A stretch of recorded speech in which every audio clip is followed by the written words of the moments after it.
Assalamualaikum warahmatullahi wabarakatuh. Waalaikumsalam warahmatullahi wabarakatuh. Ya, bagaimana kabarnya semua anak-anak? Baik, Pak. Ya, bagus ya. Kita bisa lanjutkan pelajaran hari ini? Bisa, Pak. Oke, ya saya lihat ini semua semangat ya, semangat untuk lanjutkan pelajaran di jam terakhir ini. Oke, bagus. Nah, sebelum kita mulai pelajaran, saya mau tanya dulu ketua kelas siapa saja yang tidak hadir hari ini? 2 orang Pak sakit. Ya, siapa saja? Akma, Pak. Oke, Akma dan siapa lagi? Sama Suci, Pak. Suci. Siapa lagi? Oh iya, Akma dan Suci saja ya. Saya lihat ini 2 orang yang tidak hadir. Oke. Katanya Suci dan Akma sakit ya. Nanti kalian sepulang sekolah usahakan jenguk ya temannya yang sakit. Iya, Pak.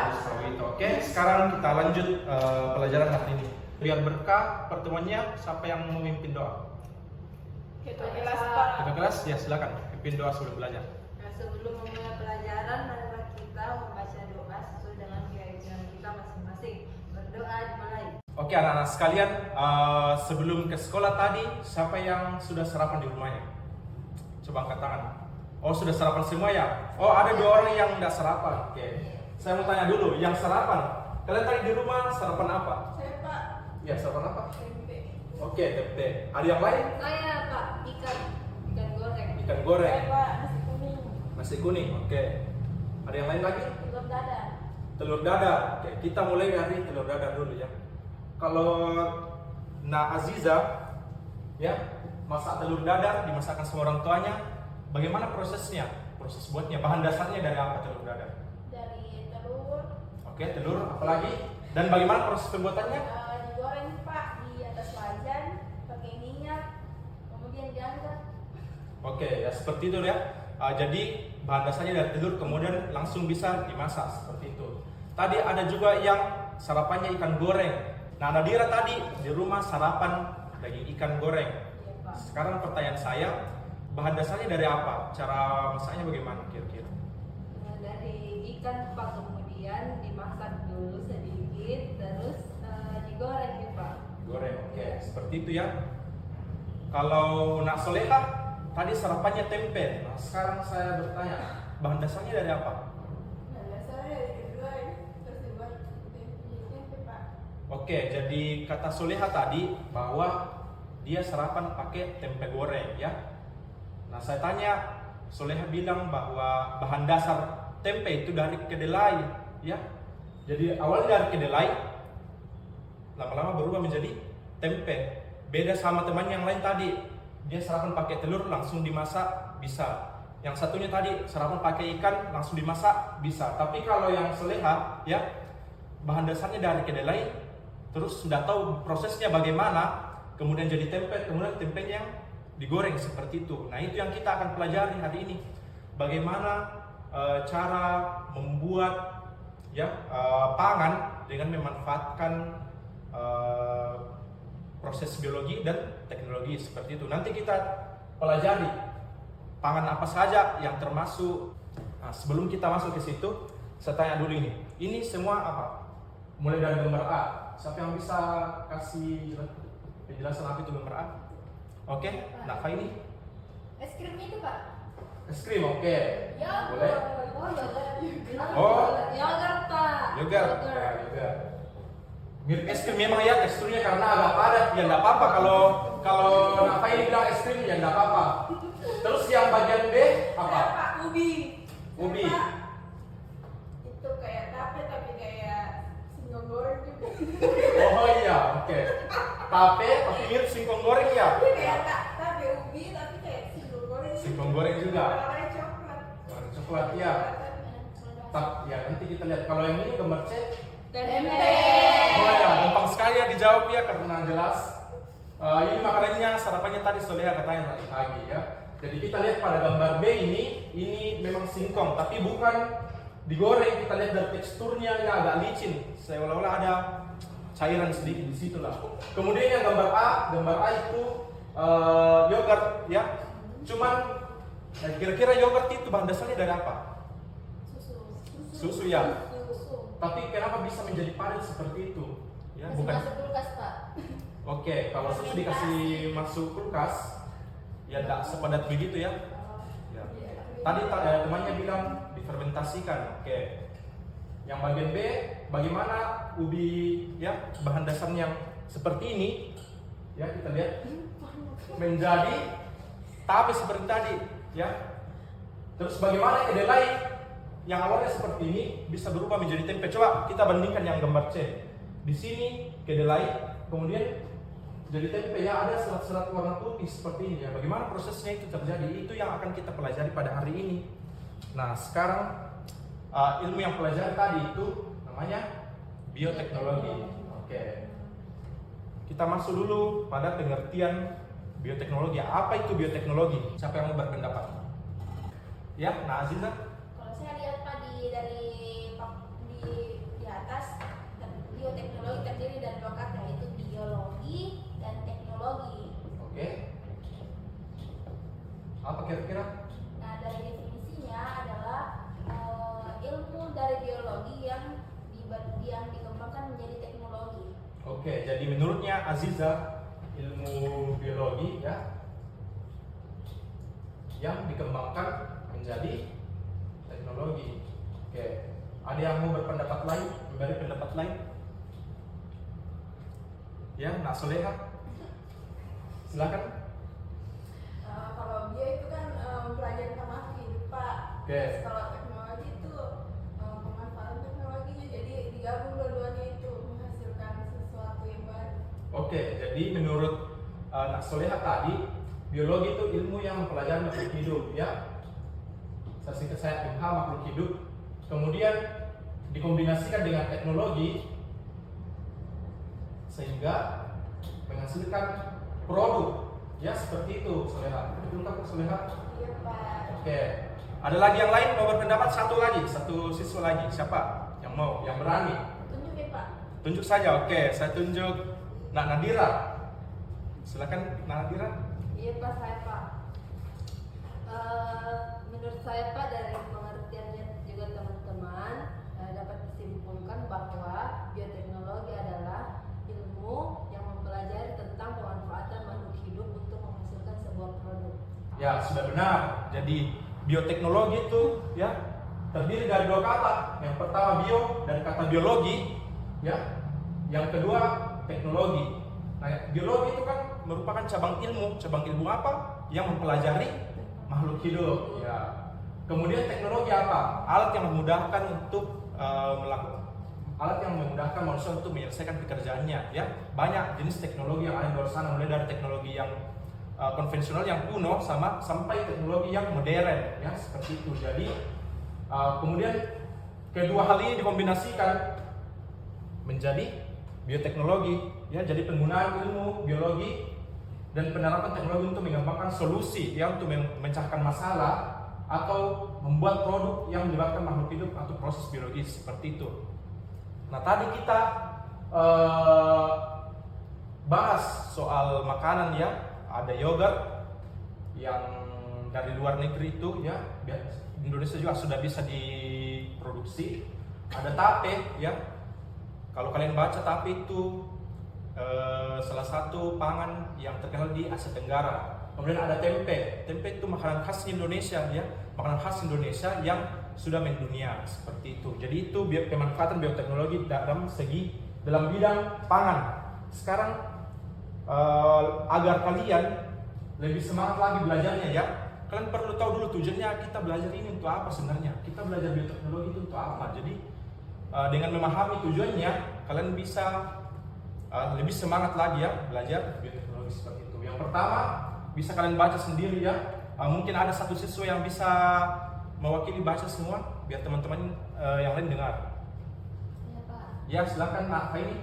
Jadi tujuan pembelajaran hari ini yaitu yang pertama memahami konsep bioteknologi, yang kedua memahami pemanfaatan bioteknologi pada berbagai bidang, yang ketiga menerapkan konsep bioteknologi pada bidang pangan, yang keempat membuat produk pangan dengan menerapkan konsep bioteknologi. Oke, jadi yang pertama tadi sudah kita bahas sekilas ya, memahami konsep bioteknologi. Kita tadi sudah bahas tentang apa arti dari bioteknologi itu sendiri.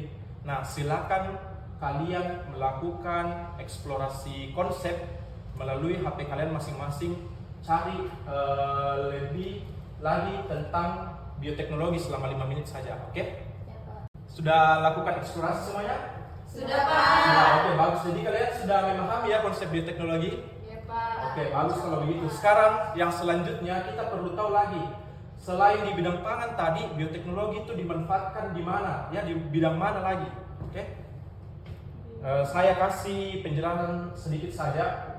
Jadi selain di pangan, ya, bioteknologi juga dimanfaatkan di bidang pertanian dan di bidang lingkungan. Coba saya tanya dulu, ini yang di bidang pertanian gambar apa itu?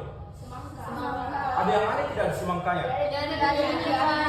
Oke, tidak ada bijinya ya. Coba kalian bayangkan dia makan buah semangka tidak ada bijinya. Wah, segar sekali. Tidak ada yang mengganggu. Cuma rasa segar dan manis yang kalian rasakan ya.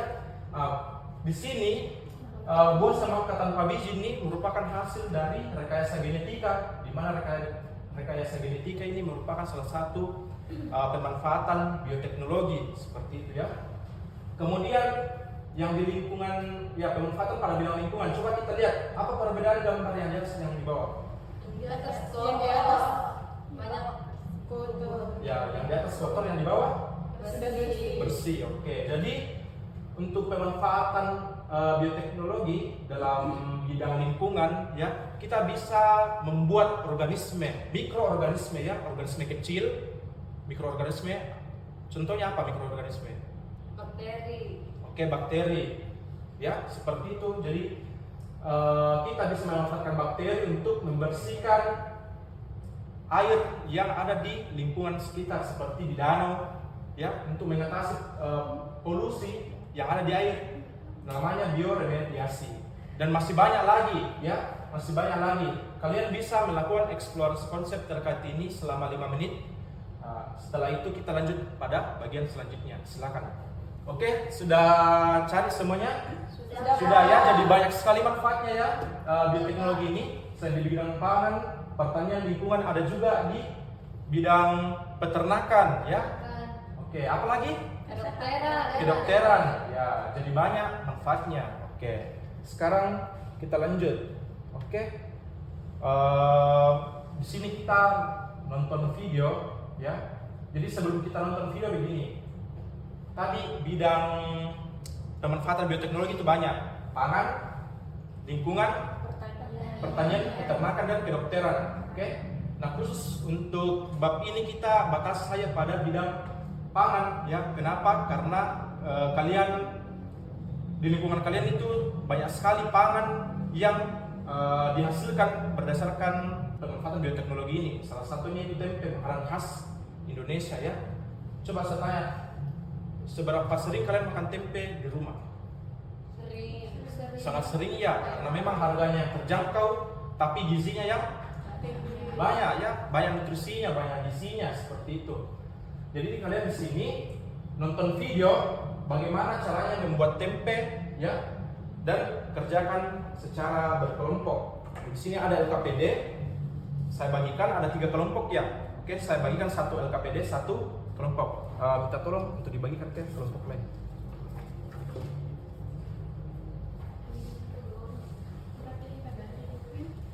Oke, coba kalian lihat LKPD-nya masing-masing.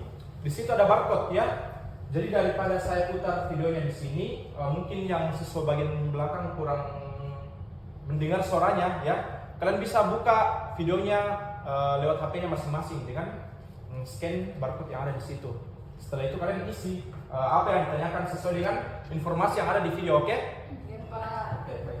Oke, sudah nonton videonya semua? Sudah. Oke, sudah isi LKPD-nya? Sudah. Ya, karena sudah isi LKPD-nya, sekarang saya minta 1 kelompok yang mau jelaskan apa isi videonya. Terus jawab sesuai dengan yang kalian isi di LKPD. Siapa yang mau maju? Kelompok 1, oke. Ya, menawarkan diri ya. Silakan kelompok 1 maju ke depan untuk sampaikan apa yang kalian nonton, terus sampaikan juga apa saja informasi dari video tersebut. Ya, silakan kelompok 1. Assalamualaikum warahmatullahi wabarakatuh. Waalaikumsalam warahmatullahi wabarakatuh. Oke, baik. Saya dari kelompok 1 yang beranggotakan 3 orang, yaitu sendiri aku dan yang kedua Cica dan Ada pertanyaan ya yang mau saya tanyakan dulu. Jadi di sini ada dua video sebenarnya. Video yang kedua yaitu tape ya. Bagaimana cara membuat tape. Kalian kerja juga sesuai dengan yang diminta oleh LKPD-nya seperti itu. Nanti kalian bisa kerja di rumah, di rumah. Tapi sebelum kita tutup materinya ya untuk tugas minggu depan, saya tanyakan dulu. Tempe ini kita lihat gambarnya sini ya, tempenya ini belum jadi tempe ya, masih apa ini? Kedelai yang dibungkus dengan plastik. Oke. sudah ada lagi itu kayaknya. Ya, sudah ada raginya ya. Seperti yang dijelaskan oleh kelompok saya tadi, cara pembuatannya. Yang dibungkus ini sudah ada raginya di dalam. Sudah ada juga apanya? Tepung beras. Tepung beras ya. Mana jagungnya, Pak? Ada biasa jagungnya yang dipenjual. Oh iya, ada jagung ya. Ya, jadi tergantung dari yang membuat tempe. Itu yang buat tidak bersihkan makanya ada jagungnya. Tidak apa? Ada menu Tidak jagungnya. bersihkan udah kalau tempe itu tempe tuh kedelai. belum Jawa. Ya. Ya seperti itu pendapat dari teman kalian ya, Soleha tadi. Tadi Nafa ini bertanya ya, ada penjual yang buat tempe dengan menggunakan beberapa jagung ya. Iya. Kelihatan kalau misalnya dipotong tempenya ada beberapa bulir-bulir jagung di situ ya. Jadi tergantung dari penjualnya. Ya ada juga tempe yang inovasi tempe ya pakai kacang merah ya. Kita tahu kacang merah bagaimana nutrisinya ya, bagus. Jadi mereka juga bisa pakai kacang merah, bisa pakai kedelai, bisa dicampur dengan jagung begitu. Jadi tidak harus di kedelai gitu. Tapi bahan dasarnya yang memang kita gunakan untuk membuat tempe yaitu umumnya kedelai. Nah di sini kita lihat awalnya dia cuma dalam bentuk kedelai, butir-butir kedelai begini, dibungkus plastik, terus tadi ditusuk-tusuk pakai tusuk gigi biar lubang, ada lubangnya biar udara masuk. Kemudian lama-lama nanti bagaimana gambar tempenya? Ya seperti ini ya. Ada serat-serat putih di sini. Kira-kira itu bisa terbentuk karena apa? Karena dari ragi tempe dan tepung beras Pak. Oke, karena ada ragi dan tepung beras yang Mengembang. yang mengembang dibilang oleh Nur Aziza. Oke, jadi ini tugasnya kalian ya. Kalau misalnya hanya karena ragi dan karena tepung beras ya, berarti meskipun tempenya itu tidak dibungkus, apakah bisa jadi seperti ini? Tidak ya. Oke, jadi ada faktor lain yang membuat kedelai bisa menjadi seperti ini. Ada serat-serat putihnya menutup begini menjadi padat ya. Jadi tidak butir-butir begini tapi menjadi padat. Tergantung dari cara membungkusnya seperti itu. Nah itu tugasnya kalian nanti di rumah cari tahu apa yang membuat tempe bisa berubah menjadi seperti ini. Oke?